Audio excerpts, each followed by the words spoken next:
Kamusta mga kaibigan? Welcome to Josh Friends, where faith meets friendship and inspiration is always within reach. Ako po si Father Migs Ramirez, and as we step into another year together, I'm so glad you're here with us. For those just joining us, think of this as your spiritual tambayan, a place where we gather to share stories of faith through the amazing collection from Jescom exclusives, Stories of Faith. Whether you're a long-time listener or this is your first time here, tuloy po kayo. Part na kayo ng barkada namin. Each episode, we invite friends of the Jesuits to share something special from the Jescom Exclusives library. Readings from our books, song lyrics turned into poetry, and words that might be exactly what your heart needs to hear today. So, sit back, relax, and let's dive into another episode of heartwarming stories and uplifting messages. Are you ready? Let's go! I help people prepare for retirement, for emergencies, for the future they haven't lived yet. Funny thing is, I never was prepared for the season when I done out of road myself. I'm Maricel Olaguer, cell, auditor, property records officer, unit manager, licensed financial consultant. My entire professional life is built around anticipation, seeing the gap before it opens, building the safety net before anyone falls. And yet, the market's been unstable. Cases are harder to close. You carry it quietly, professionally, because that's what you signed up for. You keep showing up, you keep leading, you keep smiling in the recruitment portal. Burnout doesn't always announce itself. Minsan, it just looks like a very long to-do list that never gets shorter. And no spreadsheet, no forecast, no 5-year financial plan can touch that kind of tired. You prepared for every external risk. Wala kang inihanda para sa panloob na pagod. That's the gap na madiputs in the projection. So when I heard Out of Roads, Song of the Prodigal Son, written by Father Arnel Aquino SJ, something in me slowed down. A lot of people first got it in My Bespren Emman on TV5, a show built around redemption, faith, and friendship. And Father Arnel's song carries that same emotional core, honest, unpolished, searching. I just ran out of roads again, don't know where to turn. That's not a religious lyric to me. That's a Wednesday afternoon in the middle of a rough quarter. If you know the parable of the prodigal son, you know it doesn't start with the homecoming. It starts with someone who thought he had it figured out and eventually found himself with nothing left. No roads, no options, no forecast that could save him. But here's the thing, sometimes the prodigal son isn't just someone who dramatically walked away.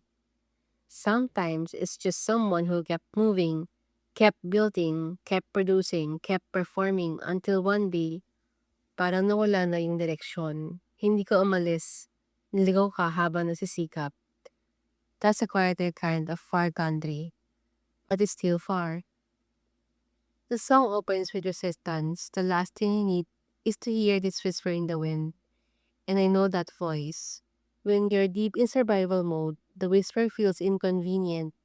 Nahihirapan kang pakinggan kasi masyado kang abala sa pag-survive.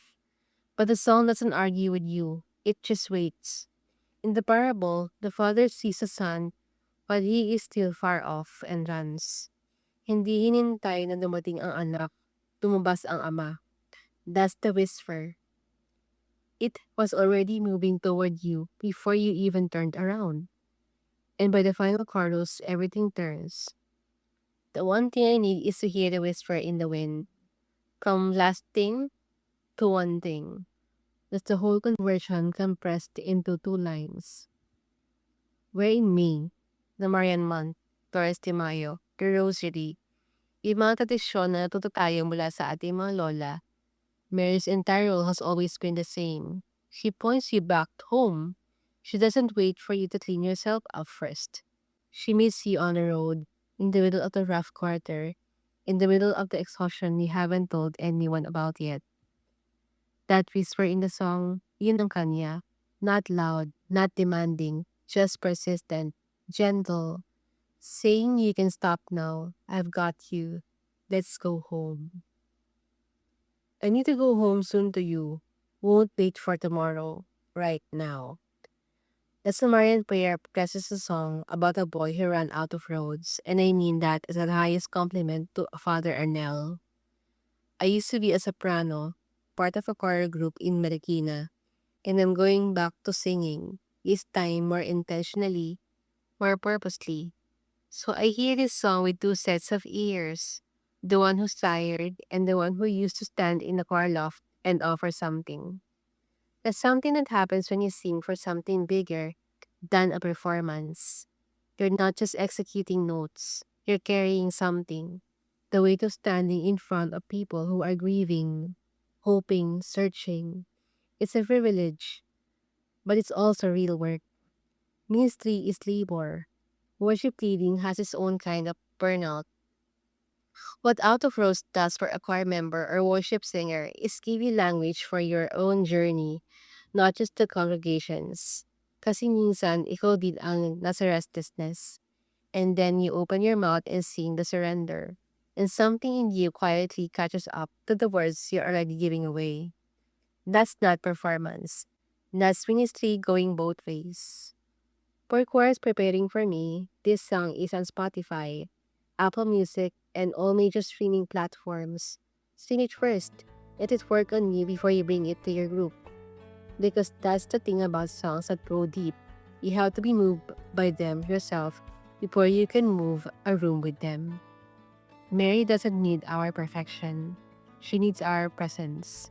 Whether you're an auditor, a financial advisor, a worship singer, or somehow all three at once, the most honest thing you can bring her this month is just yourself. A little tired, willing to come home. The prodigal son didn't have a speech prepared. He just turned around. Sometimes that's enough. Call to action. Faith isn't just something we hold, it's something we live. And sometimes, living it means moving from reflection to action, from knowing to doing, from planning to actually stepping forward. Head over to Jescom exclusives at jescom.ph/Josh para sa mga naghahanap, para sa mga nagbabalik, and for choir members and worship singers who want to bring this song to their communities this May. The question this month isn't just whether you believe. Are you willing to stop running long enough to receive? Maraming salamat po mga kaibigan. I hope the words we shared resonated with you and gave you something beautiful to carry into your week. Remember, the full book, song, or resource we featured today, along with so many other inspiring materials, can be found at Justcom Exclusives Stories of Faith. And before we go, I want to remind you, in this journey of faith, hindi ka nag-iisa. We are all in this together, growing and discovering God's love in every conversation, every story, and every moment. Ito po si Father Migs Ramirez, and until we meet again, paalam at ingat mga kaibigan.